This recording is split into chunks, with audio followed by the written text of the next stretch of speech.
Çok teşekkürler, çok teşekkürler. Çok sağ olunuz. Elinize sağlık. Esselamu aleyküm saygılı sevgili teleseyircilerimiz. Bana bilesiniz yakında biz yayla boyu programmasını böyle bir projeni gerçekleştirmeye başladık. Ve elbette ki bu proje hem stüdyomuzda hem kanalımız hem de ki televizyon vasıtasıyla ve dualarınızla bütün bizim halkımızın, seyircilerimizin, dinleyicilerimizin yardımıyla, kol tutmasıyla yaşayacak. Çünkü sevgili dostlar bu programımız Yayla Boyu adı üstünde dedik. Yayla Boyu programması folklorumuz, örf adetlerimiz, bütün halkımızın yaşayıp gelen bütün zenginlikleri, bütün emanetlerimiz geçmişi geleceğe bağlayan bir güzel bir program ve inanam ki en az men sevdiğim ve men böyle fark ettiğim kadar en az siz o kadar daha çok onun kıymetini bileceksiniz. Sevgili dostlar, bugün programımız Yayla Boyu programımızda bana birinci seyircilerimizden başlayacağım. Çalgıcılarımızı elinde anladınız. Çalgıcılarımız kardeşler. Bizim burada her zamanki gibi çok sağ olsunlar. Ellerine sağlık. Ve stüdyomuzda hem seyirci hem iştirakçı bizim Kırım Mühendislik Pedagogika Üniversitesi'nin Müzik Fakültetinden burada birbirinden güzel gençlerimiz oturalar. Ve kardeşlerimiz var burada. Tanış yüzler var. Onları da görürsünüz. Tanışırız. Ve onlar bugün vaktini ayırıp geldiği için üniversitede büyüğünden küçüğüne kadar rektörümüzden bütün talebelerimize kadar selam saygılarımız olsun. Çok sağ olunuz geldikleriniz için. Bir alkışlar sizden alacağım. Sağ olunuz. Uzatıp oturmadan şimdi bugünkü programımızda iştirak edecek ve bize vaktini ayırıp siz için vaktlerini, kıymetli vaktlerini ayırıp gelgen misafirlerimiz bana stüdyomuzda Resul ağamız o taraftan başlayacağım. Resul ağamız Kırım'da nam kazanan sanat erbabı, bestekar, şair, saz ustası, söz ustası ne kadar desek az. Yani tanış olayık, tanışmamış bana stüdyomuzda olan kardeşlerimiz de bir siz için alkış. Hoş geldiniz ağa. Hoş bulduk. Ve yanında oturan bizim güzel hanımefendi, endi o Tamila Hanım'ı endi tanımayan da yani Resul ağamız da aynı öyle de Tamila Hanım tilci, filolog, jurnalist ve televizyon yayınlarının alıp varıcısıydı vaktinde bilirsiniz. Tamila Hanım da bugün vaktini ayırdı. Bugün bizimle beraber olmaya karar verdi. Davetimize teşrif etti. Hoş geldiniz Tamila Hanım. Çok sağ olun. Bir güzel bir müzik anlayıp gelen misafirlerimize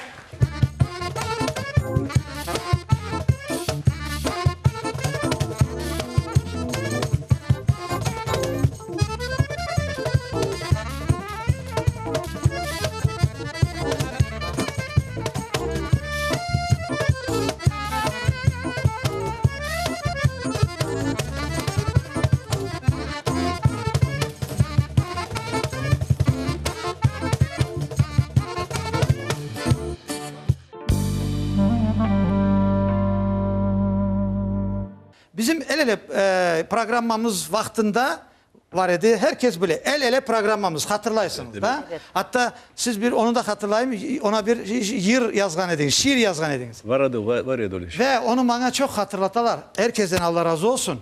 O programımız böyle formatta çok şeyler yapmaya çalıştık ve yapabildiğimiz kadar yaptık. Ve bugün Yayla Boyu programımızda bütün bizim halkımız 7'den 77'ye herkese kapısı açık ve sanatımız, bütün emanetlerimiz, bütün bizim şiiriyetimiz, edebiyatımız, masallarımıza varana kadar bu programın içinde biz bunu yaşayacağız.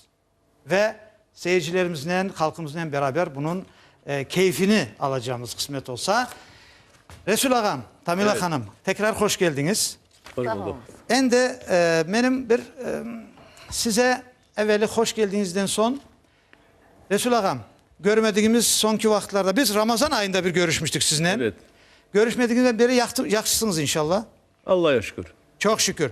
Resul ağamız eski Kırım'da yaşay ve eski Kırım'da şimdi öz evlatları ailesinin ve sanatçı ailenizde var. Evet.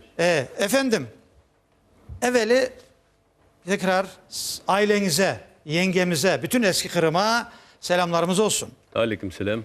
Sonra ağam nasılsınız? Evveli programımıza hoş geldiniz. Eki ağız sözünüzü alayım. Nasıl taassuratlarınız? Allah'a şükür pek iyi taassuratlar. Doğayadır. Mene geldim buraya. Yine sizden görüştüm. Tamila'dan görüştüm. Nadila Hanım'ını gördüm. Talebelerini, üniversitenin talebelerini gördüm. Çok Benim kimseni gördünüz, çok çalgıcılar, kimseni. her bir tanesi benim kardeşlerim. Evet. Bu bizim bir korantamız. Efendim, ende siz gördünüz ama sizni çok insanlar görüyor şimdi. Onu da biliniz yani. Şimdi teleseyircilerimiz de sizni görüyor ve sizden çok şey bekleyin. Tamam. Geliniz. Tamila Hanım, siz de hoş geldiniz. Sizden de bir hoş geldi bir sözünü alayık.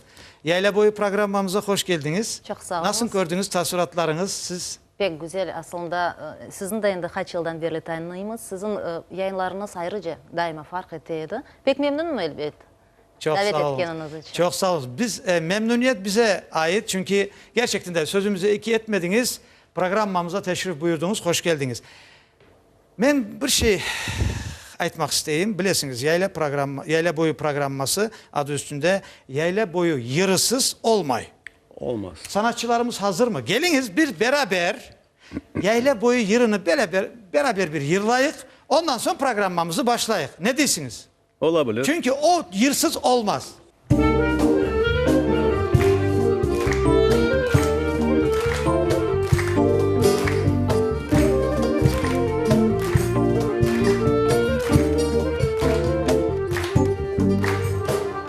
Yayla boyu düz gelir, balan kınalı kız gelir. Yayla boyu düz gelir, balan kınalı kız gelir. Kız yolunu şaşırır, dolanır bize gelir. Kız yolunu şaşırır, dolanır bize gelir.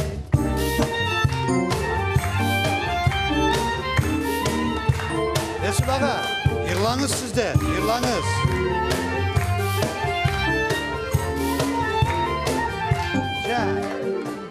Su gelir kalka kalka, gülüm elinde altın halka.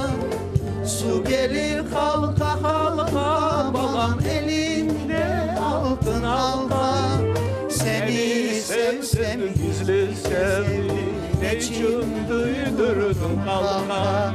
Seni sevsem gizli sevdim, ne şunu duydurdun halka.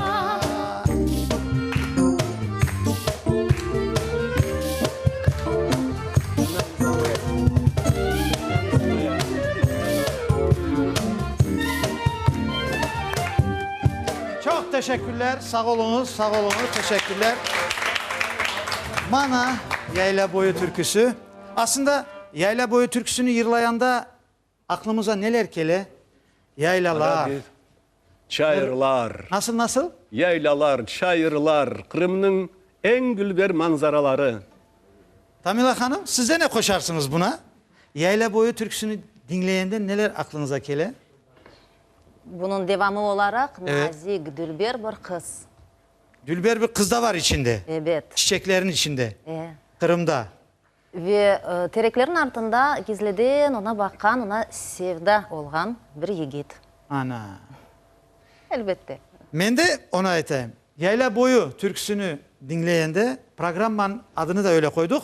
Yayla Boyu türküsü folklor, böyle eski türküdür. Ben böyle Kırım'ı yeşil adayı evvel yukarıdan göreyim. Sonra daha yakınlaşam ve güzel böyle köylerin bağrında böyle yaylalar. Yaylalarda gençlerimiz çıkarlar oynamaya, gülmeye ve orada bir yiğit bir kıza sevdalı ve bütün Kırım'ın güzelliklerinin içinde o güzellikte ona koşula ve ona yırılay. Gerçekten de aynen çok güzel dediniz. Şimdi bu yayla boyu yırında neler aklımıza gelse yayla boyu programmasında olar da olacak. Olar da var. Şimdi buyurunuz. El-ele programmasında ben sizge bir şiir bağışlagan edim. Aynı zamanda bunun şimdi şartlarım var. Aynı zamanda 15 dakika evvelsi programmaga, yayla boyu makama uydurup bu türkünü bağışlamaga isterim. Nasıl türkü? Yayla boyu türkü mü? Yayla boyu tele programmasına. Nasıl o? Yazdınız mı? Evet. Ana gördünüz mü Ustalar. teleseyircilerimiz? Resul ağamız hem bestekar. Resul ağamız bakınız. Resul ağamız öyle ki şiir gibi laf ete. Bana gördünüz bekleyip oturmadan yayla boyu sözleri de öyle mi? Tamam. Hani geliniz. Aynı o müzikada mı? O müzika lakin tonalisi re. Tamam siz başlanız olar devam eder. Hani dinleyik bakayık. Hoş Olabilir. geldi yayla boyu. Hani bir dinleyik vakti geçirmeden buyurunuz.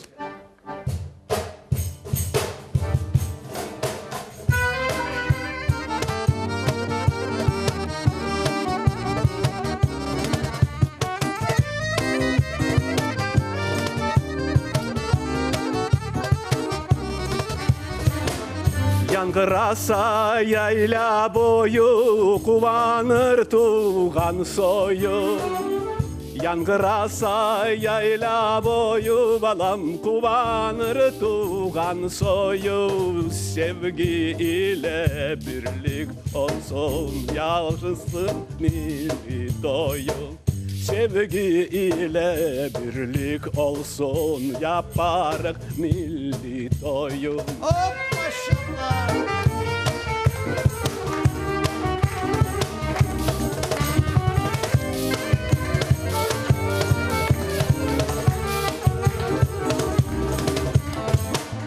Yayla boyu yangır atsın ay Kırım'nın tele bassasın. Yayla boyu yangır atsın ay Kırım'ın tele bastasın. Kalk yiğitlerin sözleri yaşatsın Türk dünyasın. Kırım'da dar yiğitin sözü yaşatsın Türk dünyasın. Çok sağ olunuz. Allah razı olsun. Ağam çok güzel. Çok Da güzel. devamı var. Şimdi çalgısız. Yaşatacak adetleri ay Nureddin'in sözleri din imanını saklayacak Kırım'ın kız ve yiğitleri. Ay maşallah maşallah. El. Çok sağ olunuz. Ve Millet Tele kanalımızla beraber, halkımızla beraber. Çok sağ olunuz ağam. Bu nasıl aklınıza geldi o sözler böyle birden tez? Olan o Allah'tan bu Ya maşallah. bu ustalarını, sizni görüp, Tamilan'ı görüp, bu yiğitleri görüp, operatörlerini görüp. Yani Ozu kendi doğar. ilham geldi. Çok sağ olunuz. Kendi ilham- Bir güzel el çalınız. Çok sağ olunuz sanatçılarımız da. Tamila Hanım, şimdi böyle bir şey sormak isteyeyim sizden. Şimdi adetlerimiz, örfümüz dedik. Bütün bizim sanatımız, medeniyetimiz dedik. Ama bunlar neyle yaşay? Tille yaşay. Siz bir tilci olarak hem de canlı tilimiz programımız var idi bir vaxtlar. Onu da hatırlayıp geçeyik. Canlı tilimiz programmayı alıp var ediniz. Şimdi Tamila Hanım, tilin ehemmiyeti halkımızda, medeniyetimizde, bütün folklorumuz, örf adetlerimizde, bütün bu emanetlerimizin yaşayışında tilimizin ehemmiyeti ve tilimiz şimdi niyerde ve sizin bir güzel fikrinizi almak isteyeyim. Buyurunuz. Elbette til nasıl yerde olabilir? Yalnız birinci yerde ve en esas yerde. Ve ben aytmak isteyeyim ki tilini bilgen insan temelinen, Nureddin Bey aytkanı gibi canlı tilini bilgen insan o daima başkalardan fark eder. Çünkü onun dünya bakışı, yani etraftaki dünyaya, yaşayışa, hayata bakışı asıl başka ola.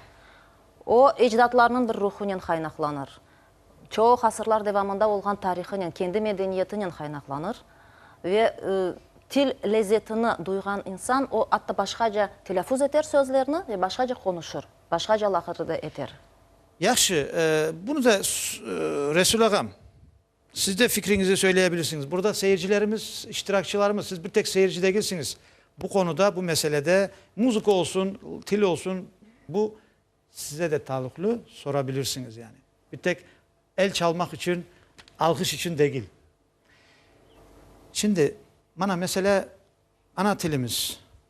Ana tilimizni Horantadan bilgen ve bilmegendin bunların farkı. Yani balalıktan bilgen, sondan öğrengen. Biz çünkü çok şeyler eşitemiz de. Mesela ana tilimizi balalıktan bilgen ve bilmegen, bunu sondan öğren, farkı nasıl bunun? Yani bunun nasıl değerlendiresiniz? Nasıl yapmak gerek ki kanımızla beraber inkişaf etsin bu til?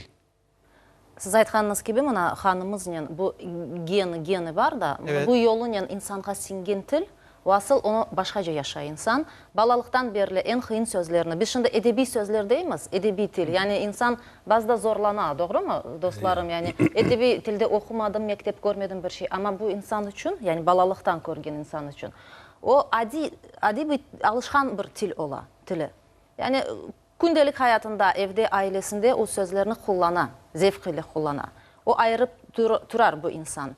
Ama sonra suni şekilde de aytıp olamayım ama kitaplarını, lügatlarını öğrengen insan, o öğrenir doğru şekilde. Ama bu canlılık duyulur mu yok mu? Tek üstünde çok çalışsa, gayret etse, o sözlerinde her bir yerde kullansa belki de o dereceye yetebilir. Ana tilini yaxşı bilgen, örf adetlerimize, bizim folklorumuza, bütün bizim bu şimdi aytıp geçtiğimiz zenginliklerimize daha yakın ola mı? Ondan ilham ala mı? Elbette ilham alır o bir. Hatta yırlaganda mına sanada biz yırcılarımızını, artistlerimizni göremiz. Tilini böyle canlı surette bilgen yırcı da bile fark eder başkalardan. Çünkü o sözlerini öyle bir telaffuz eder ki o sevgini, o zevkini dinleyiciye, seyirciye de bağışlar. Tamila Hanım çok güzel yere bir dokundunuz da. Yani ana tilini bilgen, hatta yırcılarda bile anlaşılar. Ana tilini güzel bilsen, balalıktan bilsen, onu yaşaysın. Onun bütün bu içindeki hatta lafla anlatamayacak şeyler var ana tiline beraber. Hatta Kendi ibareler. lezzeti. Nasıl? Kendi lezzeti. Lezzeti. Ve ondan yırlaysın.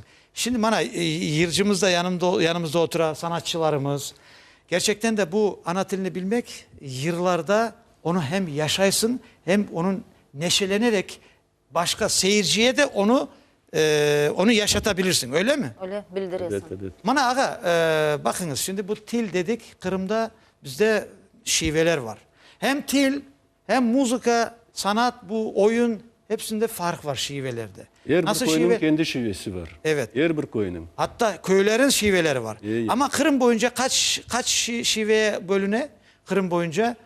Esas sayılır uç şive. Yalı boyu, orta yolak ve çöl şivesi esas şivesi. olarak. Ama Resul Ağamız aytkanı gibi her bir şivenin içinde lehçe Gene derler de. lehçelere bölünüyor, öyle mi? Evet, şimdi Arpatka var, nasıl söylegenleri, nasıl lakırdı etkenleri, şiveleri, Arpatların aslı başkaca. Kozga varsan kozda başkaca. Şimdi ağamız Arpat'tan, Koz'dan başladı ya. Çünkü özü o taraflardan da yakın yerlerden aldı bak şimdi. Arpat, Koz. Sudaklı ya kendisi. Şimdi geliniz böyle yapayık. Biz bir ana tilinde Tamila Hanım, gerçekten de Tamila Hanım böyle körgende de yüzüne aytmak olmasın. Böyle maktamış gibi olmayayım.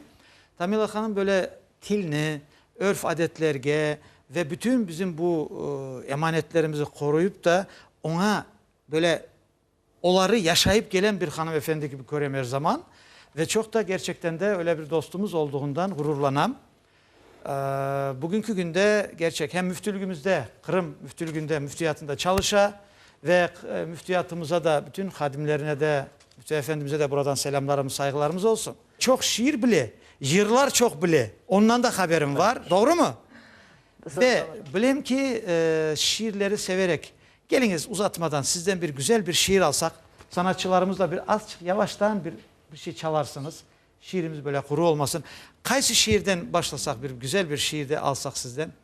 Aslında şiir pek çok ve ben de sevgenim En sevdiğiniz? Sevgenim şiirler pek çok ama sonki zamanlarda ben çok hatırlayayım. Endi 20. asırın sonunda yazgan Yunus Demirkaya rahmetli şairimiz var idi. Allah rahmet eylesin. Orantasına selam. Pek böyle bir nazik, güzel sözlerini yazılgan "Men sensiz keç almam" degen şiir var. Men bilem şu şiirni. Desiniz mi? Onu çok adam böyle gerçekten de böyle Güzel adi bir şey. adi sözler biz Bir güzel, Aynen. o kadar yaşayıştan Böyle duygulu da. alınan, duygulu, o kadar bir derin duygular bende. Leyla Hanım, çok sağ olunuz. Bu kıska köprüden men sensiz geç almam. Töşeme tahtası altınday olsa da bir yutum suvumunu men sensiz iç almam. Etrafım gark olup su ile dolsa da. Ömürge şefkatның kolgesi süzülse, her zaman men seni dört gözden ararım. Ögüme güllerden güzeller tizilse, men seni olarının perisi Birisi sanarım. sayarım. Gayretle tırışıp aslına yetmesem, ebedi azaplar canımны ah vahlar. Seni men yoluma yoldaşım etmesem, gönlümni dert beyler ve kalbim kan ağlar. Bu kısa köprüden men sensiz Siz geç almam. Töşeme tahtası altınday olsa da bir yutum suvumna Men sensiz iç geç almam. Etrafım gark olup su ile dolsa da.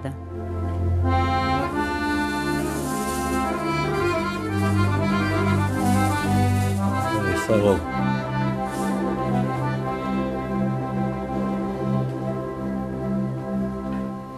Oy. Eşkınızға çok sağ olun. Maşallah sağ olun sizge.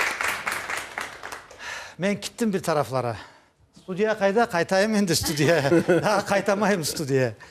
Yok, Vallahi. gerçekten sevgi hakkında biz alıştık. Yani ben seni seveyim, ben sensiz yaşap olamam, bilmem bir şey yapamam sensiz. Ama şairin ustalığı gerçekten bundan ibaret ki, biledirsiniz. Adi sözlerini alıp biz alışkan erkuniştiken sözlerini böyle birbirine hoşup bağlap, ilham alıp güzel bir eserge nazmiyetke çevirmektir. Felsefi eseri olup çıkan.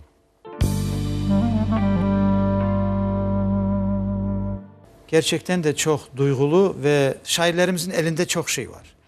Ama bunda bir şey var. Ben her zaman bir şey kızıktıra da. Şair şiirini yaza, sözlerini yaza. Bestekar ona makam, muzika yaza. Üçüncü kişi onu yırlay. Kimersi özü yaza, özü yırlay. Ama ben bu şey beni çok kızıktıra da. Şiirini yazgan insan, sözlerini yazan insan var. O bir duyguyla yaza. İkincisi ona muzika yaza. Sonra üçüncü kişi onu yırlay. Acaba bu sözü yazan, muzikayı yazan adam yırlayandan ne kadar razı kala acaba? Eğer gerçekten de güzel yırlasa onu, olar başı kökke yetse gerek. Ama güzel yırlayamasa onların canı sıkılsa gerek diyeyim. Yani üzülse gerek yani, ben öyle düşünüyorum. Ama işte yırcılarımıza çok şey baka, yırcılarımız çok güzel ifade etmesi gerek, ifa etmesi gerek, icra etmesi gerek. Beni de tilimizin tesiri. Dilimizin çok büyük rolü var değilsiniz bunda. Elbette. Çünkü tilini temelinden yaxşı bilgen insan bu yırcı. Yani adetini de bilir. Bu sözlerinin manasını da anlar. Benim babam rahmetli bir şey derdi. Eğer, o da yırcıydı. Oğlum eğer güzel yırlayayım desen bir sevgiyi yaşayacaksın. Yani bir sevgi olacak bu kafesin içinde. Eğer sevmezsen yırlayamazsın canı gönülden derdi. Seveceksin. Doğru. Baba dedim neyi? Babam söyle ya bunu bana. Yani bir kız sevmek mi? Di bak bir kızı seversin. Yani sevgi bu gelecek ertekeç.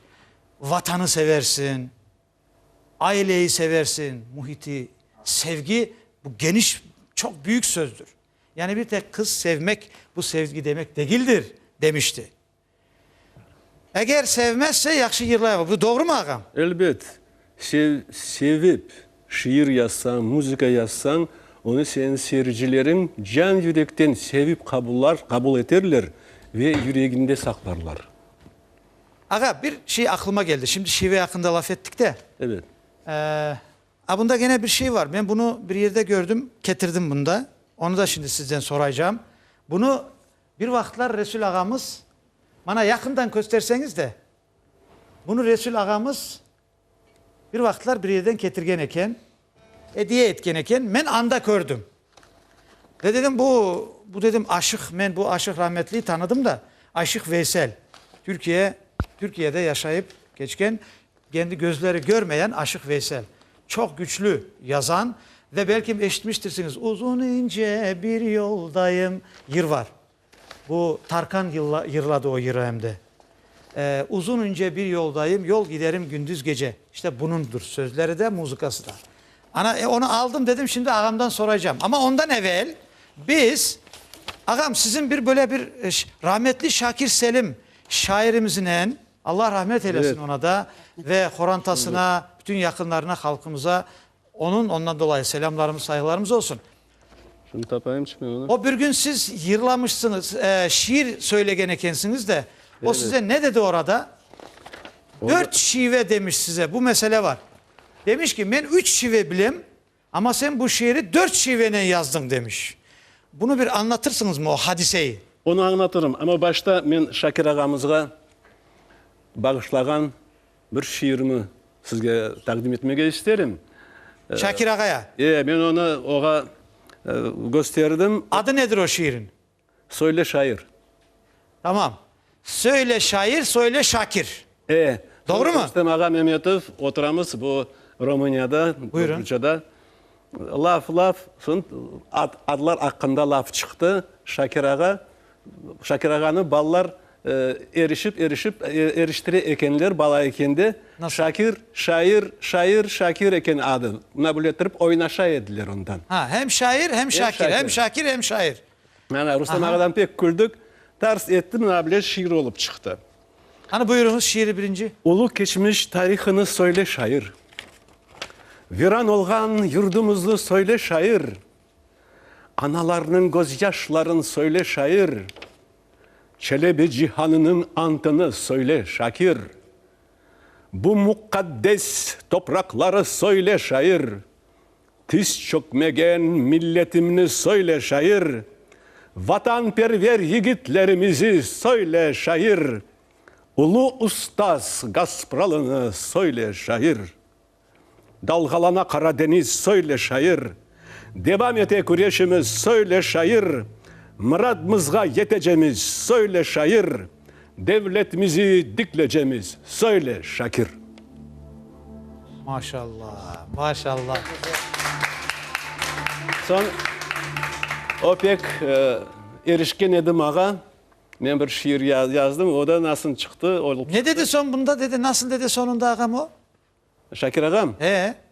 Ondan Ulan haberim var. 4 şive dedi ya. 4 şivede bu şiirini.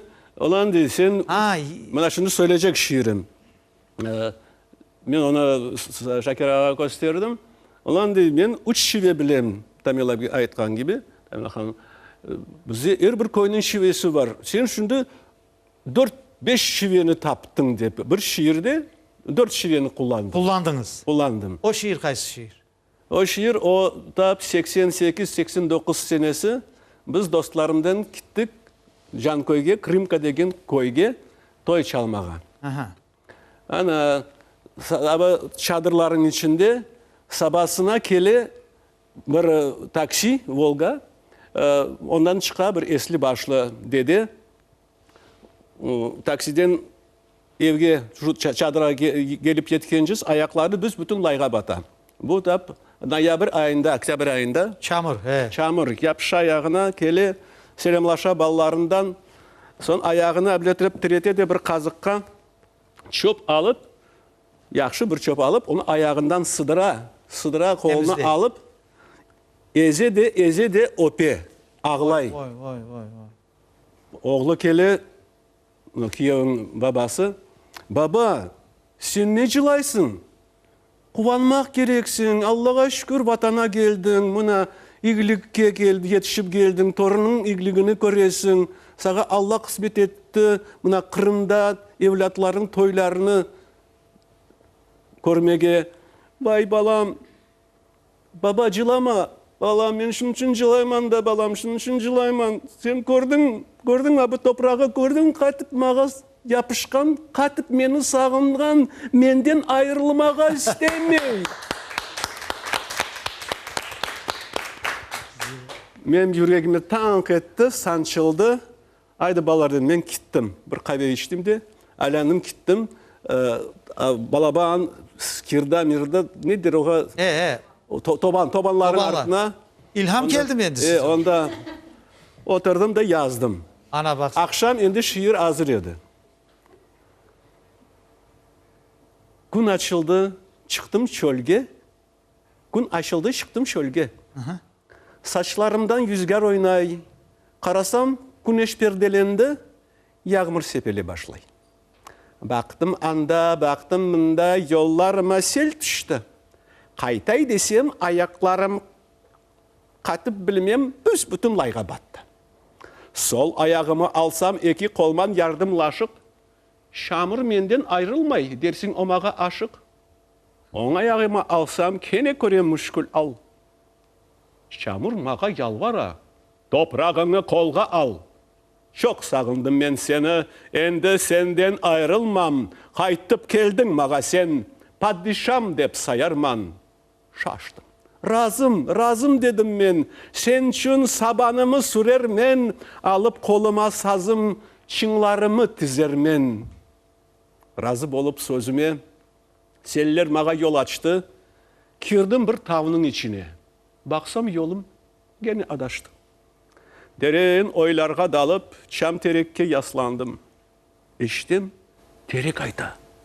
Balam, men seni pek sağındım. Endi seni tavımdan çıkarmasam da olur. Sen bolmasan bu tavlar küyüp sararıp solur. Şaştım. Razım dedim men. Kalmam hiç başka yerde, sazın telin çektirip derman bulurum derdi. Razı olup sözüme tavlar mağa yol açtı. Çıktım bir kaya üstüne, kaya mağa söz kattı. Ey efendim padişam, neredesin sen ne yerde? Bu dağ taşları bırakıp kezersin sen ne yerde? Endi seni taş kayamdan hiçbir yerge yibermem. Sen bolmasan, sen olmasan, buldur suyu yat ellere içtirmem. Razım dedim ben. Kalmam iş başka yerde, saz tellerini çektirip derman bulurum derdi. Razım dedim ben. Ömür billah sen ile yaşarım.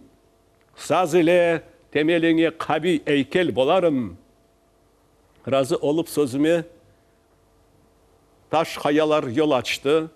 Endim deniz yalısına, dalgalar selam verdi. Ey efendim, padişam, neredesin sen, nerede? Denizin zehirlenmiş, dayanılmaz bu derde.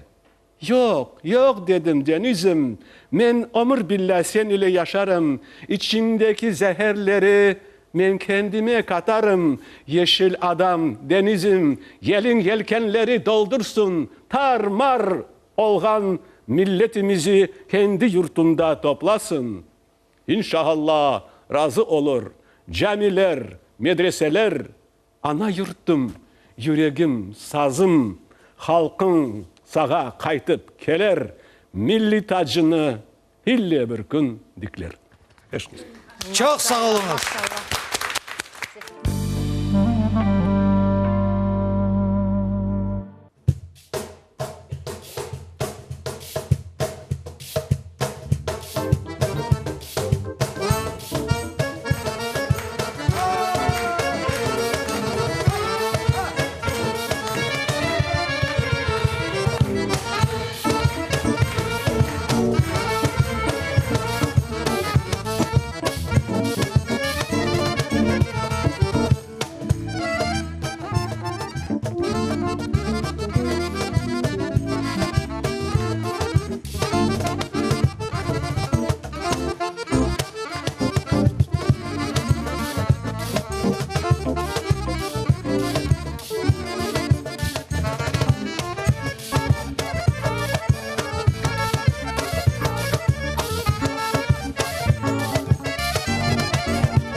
Ağam böyle güzel sözlerden son güzel tatlı bir helva bahşettiler.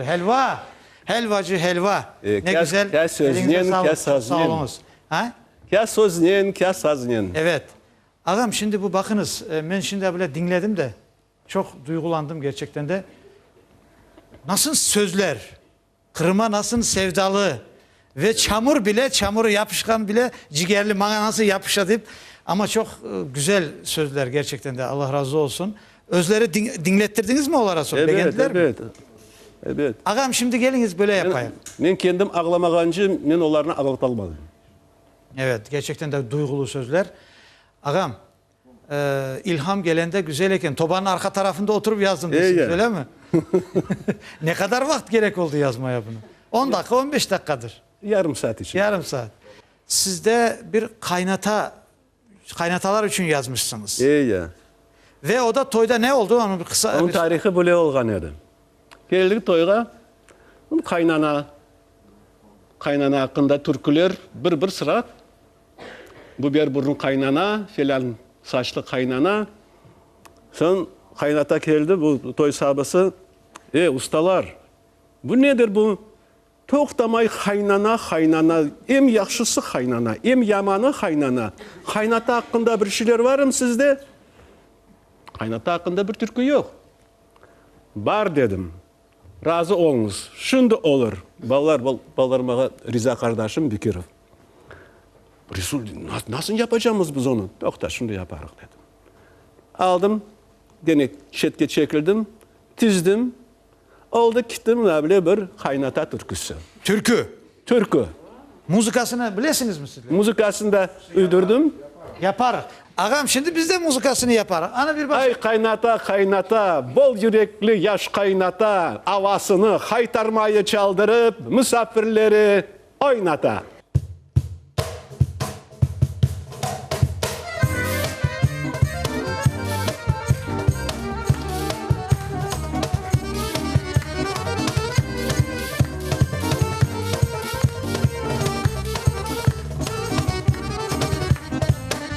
Aleme karşılık güzel yar, gülüp baktı yüzüme.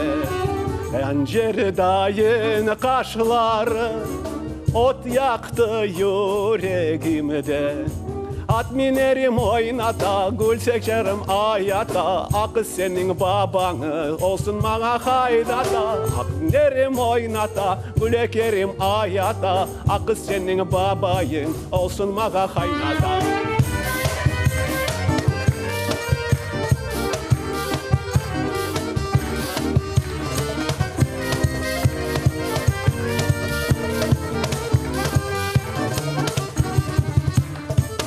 Sabut sabah cangıray, kazan et kaynay. Bugün bu yaş kaynata, yaş yigit dayın oynay. At minerim oynata, gül saçarım ayata. Akı senin babayın olsun maga kaynata. At minerim oynata, gül saçarım ayata. Akı senin babanı yapacağım kaynata.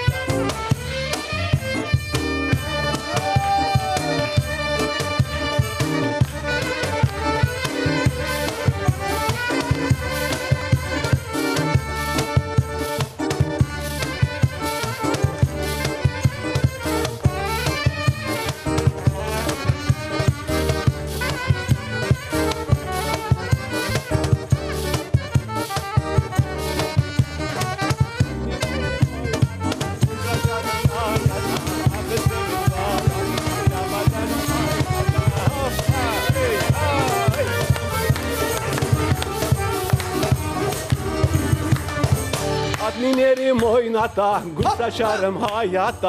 Akı senin babamın, yapacağım haynata. At minerim ata, gül saçarım hayata. Akı senin babayın, oldu bana kaynata. Bek çok güzel türkü. Menimce kaynatalar hepsi güzel ola. Ey maşallah. Kaynanalarına bakanda. Kaynanalarçı. Kimersi bir yakşı ola. Ya ne için? Ama kaynatalar hepsi yakşı menimce. Evveli çok sağ olunuz. Kaynatalar çok, işte kaynanalar da. Çünkü kaynanalar da analardır. Evet, Hepsi analar. birbirinden Ama yakşı. yaramazlık yapmak gerek dedi. Garancık öğretmek gerek. Evet. Nasıl aş pişirmek ya da Ya. nasıl uyumak. Aslında gelinlerden sorasak Gelinlerden sorarsak kaynanaların yaşlıları az olabilir mesela. ama evlatlardan sorarsak, halkımızdan böyle sorarsak, şimdi gerçekten de arada kaynana yıllarını şey yaparlar. Esasen kaynanaları böyle bir cadı gibi gösterirler. Doğru mu? Aslında bak nasıl güzel yazmış kaynatalara. Buradan stüdyomuzdan bütün kaynatalara, kaynanalara selamlar olsun. Ve elimizden geldiği kadar evlatları, mesela gelinleri ve kiyevleri kendi evladımız gibi seveyik ki. Çünkü o zaman kaynata kaynana hakkında yıllarda çok daha güzel yıllar olur. Doğru mu Tamila Hanım? Elbette. Öyle mi? Siz kaynana oldunuz mu? Men da yok. Ama kelin oldum çok şükür endi kaç yıllar devamında endi yakında inşallah 20 yıl olacak. Birlikte yaşayımız pek Yaxşı sorayım mesela. Kaynananız nasıl? pek güzel. Ben onu siz men şakalaşıp böyle soramam. Gerçekten açık yüzüne Ciddi sorayım yoksa. Kaynananız nasıl? Yaxşı mı? Açık yüzüne güzel aytan bilem çok şükür. Tamam kaynataçı. Kaynatam da altın insan. Çok güzel. Siz onların evladısınız. Onlar da sizin ana babanız öyle mi? Öyle elbet. Bir evde Horantanıza da buradan selamlarımız olsun. Güzel bir kız yetiştire, ömür yoldaşınıza da selamlarımız olsun. Bildiğimize göre o da sanatçı. elbet. Doğru mu? Şimdi burada sizden bir şey soracağım. Leyla Hanım da çok güzel dedi. Ben dedi bileyim dedi kaynanalar hepsi güzel. Siz kaynana oldunuz mu?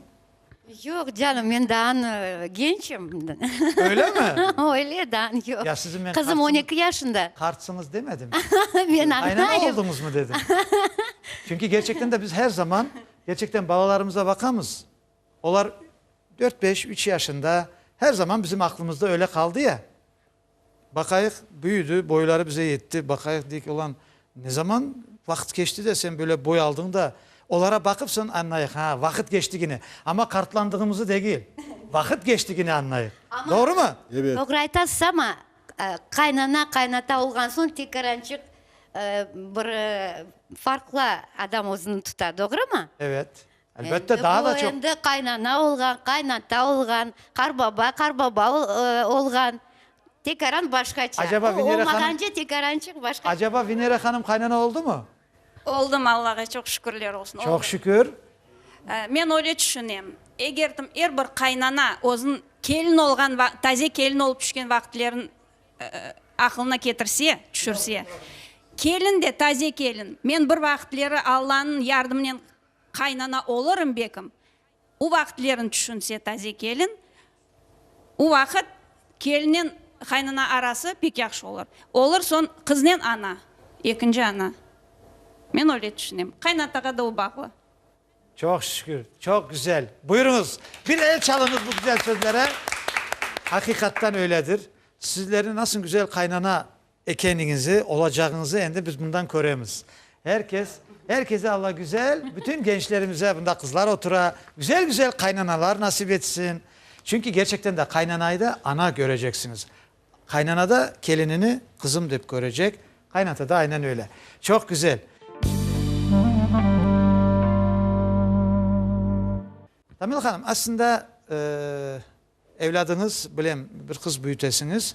Allah uzun ömürler versin. Amin sağ olun. Bu arada 2 sorum olacak.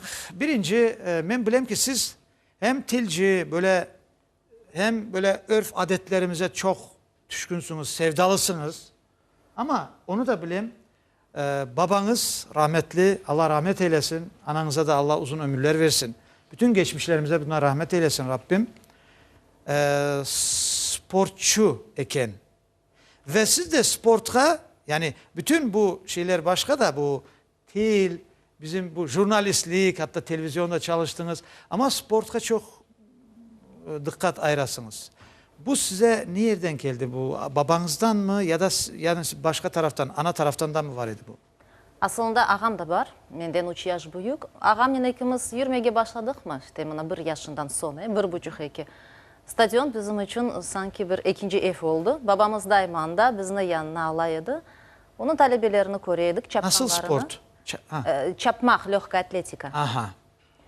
Ve işte daima babamla olup, anam da yaşlıktan beri fizkultura hocası, son doktorluğa gitti, hekim. Öyle mi? Yani ailemiz öyle. Ve mektepten sonra akşamgaca stadion, yani çapmak. O kadar siz sportunu sevesiniz. Şimdi yakında ben eşitkenime göre bu bir tedbir oldu. Sizin babanızın hatırasına bağışlanan neydi o? Onu bir anlatsanız. Babam Kimler olduğu anda, kimler taraftan teşkil edildi? Buyurunuz, bağışlarız. Babam 40 yıldan ziyade Uzbekistan'da biz Bekabat şehrinde yaşadık. Anda işte talebeler de öğretip talebelerini hatta Uzbekistan çempiyonu hazırlayan idi bir kaç insan ve Bekabat, Taşkent, Fergana onun etrafındaki şehirlerde babamın adı belli idi. Mında kelgen son işte evimizni biraz kurup öyle yaşayışımızda bir ortağa kelgen son babam işe kirdi. Çünkü en sevimli işi idi. Bütün ömrünü bu sport'a bağışladı. Onsuz yaşap olamadı. Mında da çalıştı. Güzel, gene de Respublika işte devlet çempiyonlarını hazırladı. Allah rahmet eylesin. 2016 senesi rahmetli oldu. Talebeler, onu sevgen ve hürmet etken talebeler başka trenerlerge müracaat ettiler. Yani onu hatırımızda kaldırmak için, başkalarga, etrafka da insanlara bildirmek için geliniz bir sırrınavanya, böyle probek yapayıq, mümkün mü? Trenerler demek daha yukarıga sport mektebi, sportivna şkola ve hatta sport nazirligi, Ministerstvo sport anda müracaat etip ailemizin adından çok teşekkürler bildireyim. Yok demediler, razı oldular. Birinci probek былтыр oldu, ikinci probek bu yıl. Daha genişçe 100 insana kadar sportsmen çeşitli şehirlerden koşuldu. Koşuldular, maşallah. Sarabus, Ahmedjet rayonunun Sarabus yani Gvardeyska kasabasında hatta merkezi sokaklarda araba hareketleri de toxtatıldı. Böyle 3 kilometre çaptılar. Medal babamın demek yüzünün tasvir etip. Öyle mi? Evet. Takdirnameler, sponsorlar, hediyeler verir. Çeşit milletvekilleri var edim. Çeşit milletvekilleri yani anda elbette hiçbir sınır yok. Yani sportsmenler. Evet. Yani herkes Baladan de başlap büyük insanlara kadar hatta sportsmen olmayan böyle здоровый образ жизни değiller de yani. Ama bakın şimdi burada bir dostluk, bir de hocalarını hatırlayıp kahramanlarını yani gerçekten de çok duygulu. Biz gerçekten de buna çok sevindim. Çünkü ben eşittim bunu. Sizden dedim bunu bir sorayım bu gerçek. Sizin de sporta vergen böyle kızıkışınız bundan ve Horanta Elbette boyunca. babanın tesiri oldu. Balalıktan alışkan son o senin hayat tarzın ola, ömür tarzın ola. Senin aslında onu taşlap olamaysın. Evvelden tanımadık ama keşke tanısaydık, böyle sohbetleşirdik. Gerçekten de Allah rahmet eylesin, sağlara selametlik versin. Geliniz bir güzel bir alkış alayık. Çok sağ olun. O tedbirde iştirak etkenler de hepsine çok teşekkürler. Çok Selamlarımız teşekkürler olsun. bildireyim ailemizin adından. Evet.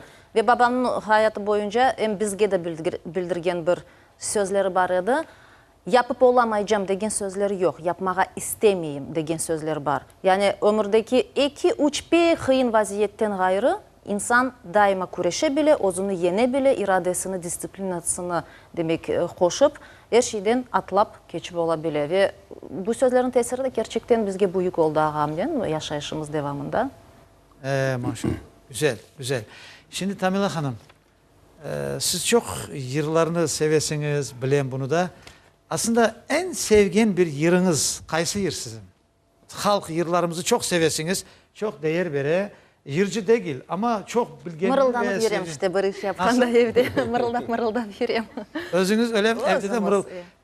En sevgen yırınız kaysı yır?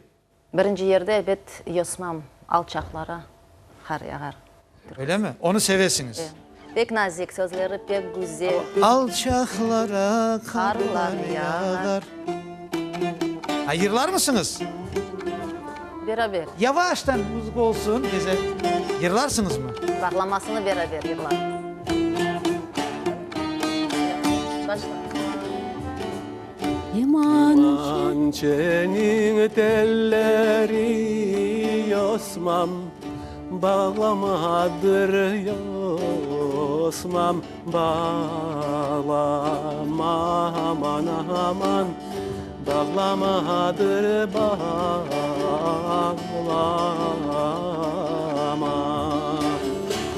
Gider isem benim için, ah yosmam benim için, ağlama aman aman.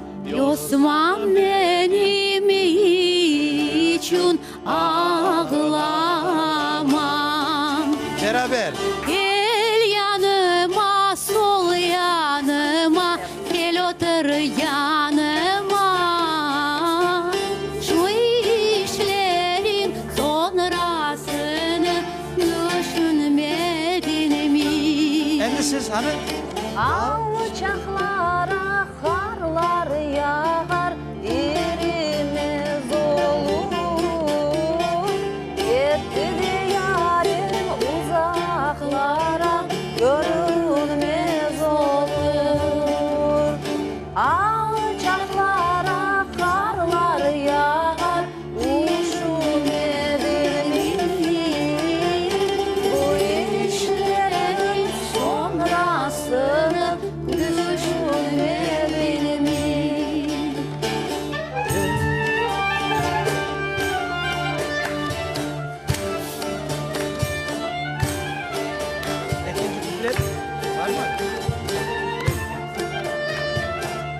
eyleme gir sözüme, yaslanı dizime. Aman aman gözlerinden nur saçılsın Mecnun yüzüme.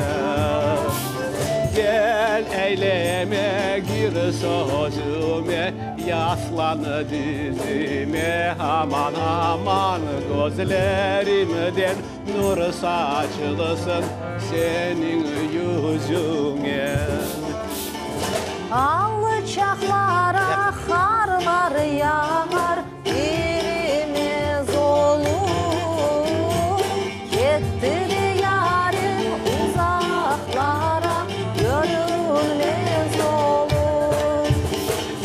Alçaklara karlar yağar, üşümedin mi? Bu işlerinin sonrasını düşünmedin mi?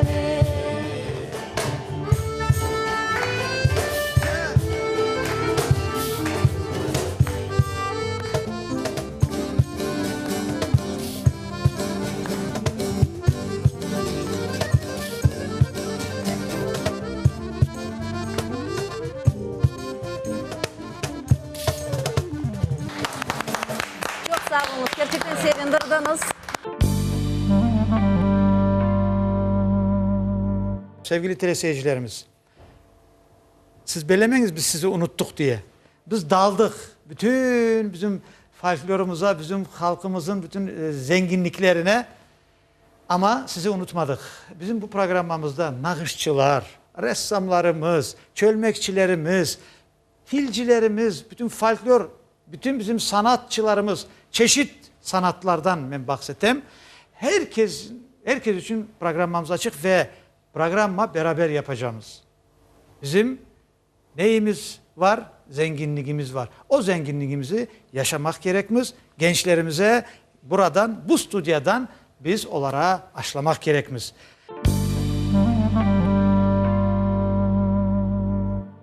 Ağam, ben sizden bir şey sorayım da ondan sonra biraz programımıza yavaştan yekün çekeceğimiz. Bana bunu ben bir yerde gördüm de. Evet. Ha, bu da Türk şairi hem Aşık yırtıcısı Veysel. Aşık Veysel'dir. Veysel, Bu Sivaslı. Aşık Veysel'i siz hediye etken siz onlara, ben onu da gördüm de aldım. Siz nasıl oldu anda vardınız? Kısmet ettim, beni o yana saz alıp vardı.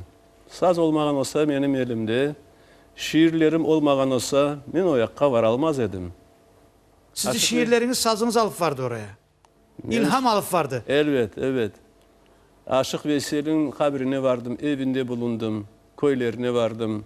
Hayatı boyunca kör yaşadı ve buna dediler ki gözünüzü açayık. 6-7 yaşında Evet, balalığında. Ospalık hastalığını geçirdi. Babası o saz alıp beri. Ondan sonra o başlayı bundan uğraşmaya. Şairler, bestekarlar hepsi birbirlerini tanıylar. Birbirlerine çekilerler, birbirlerine varıp gelirler. Ağam, bizim bütün şairlerimize de ölmüşlerine, geçmişlere Allah rahmet eylesin, hayatta olanlara uzun ömürler versin. Bununla ilgili bir şey yazdınız mı? Yazdım. Şunu Ne yazdınız ağam? Sivas şiiri.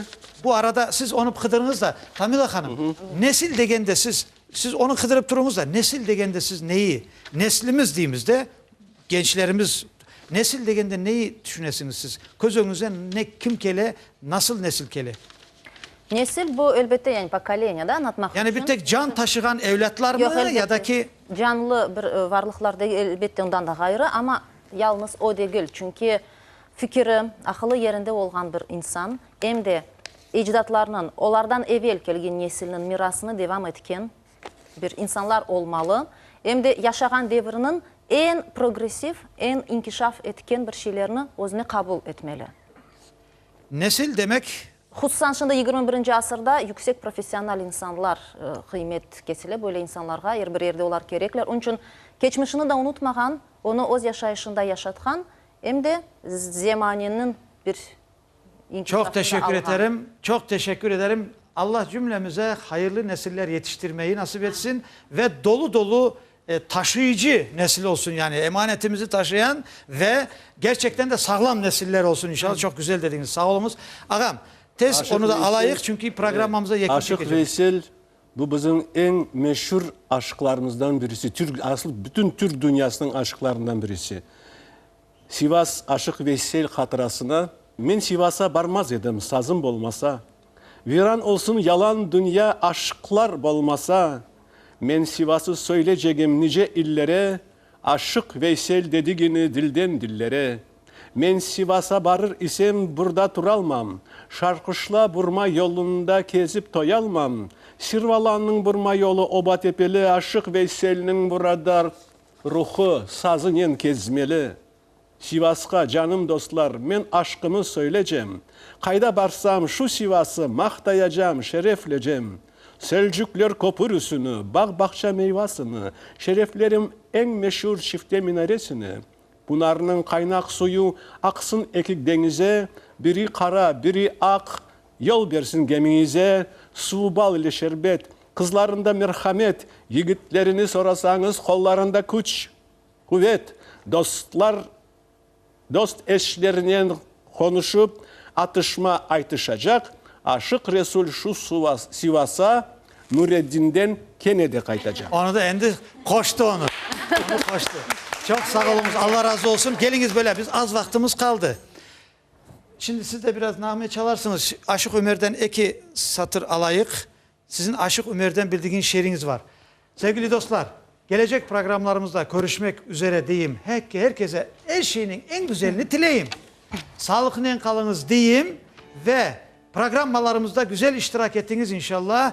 Ben Tamila Hanım'a bir şey aytacağım, ondan sonra şiiriniz. Tamila Hanım, burada bir teklifim olacak size. Siz evvelden programlar sunayediniz, alıp varayediniz, televizyoncu ve birinci kere programmada böyle misafir olduğunuz desem hayatınızda. Yanlış olmaz gerçekten. Yanlış olmaz da ilk defa misafir oldunuz. Ama bu da uzun sürmeyecek. Benim size bir teklifim olacak. Nasip kısmet olsa bana böyle bir projelerimizde beraber çalışsak, beraber alıp varsak, halkımıza beraber hizmet etsek kabul edersiniz mi? Kabul edersiniz mi? Beraber çalışsak. Onu düşünürük kısmet olsa. Böyle programlarda beraber hizmet etsek olur mu? Pek isterdik evet çünkü böyle yayınların tesiri pek büyük ve manası emniyeti. Tamam, ben cevabımı aldım. Endi o yansın laf ettirik. Buyurunuz yavaştan bir müzika. Aşık Ömer'den ne var? Canım seni dünyanın alemine denişmem. Yine de pek güzel sözler. Herkese teşekkürlerim. Bu şiirinin programımızı bitiremiz. Allah'a emanet olunuz. Buyurunuz. Canım seni men dünyanın alemine denişmem. Yanağını iki yaraşık al gülge denişmem. Mecnun gibi ettin beni sen, dağlarda gezici.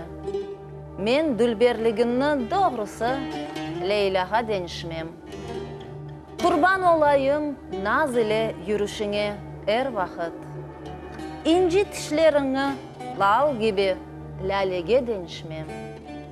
Ömer kulunu sen bugün yabancıga deniştin. Ama seni men dünyanın alemine denişmem.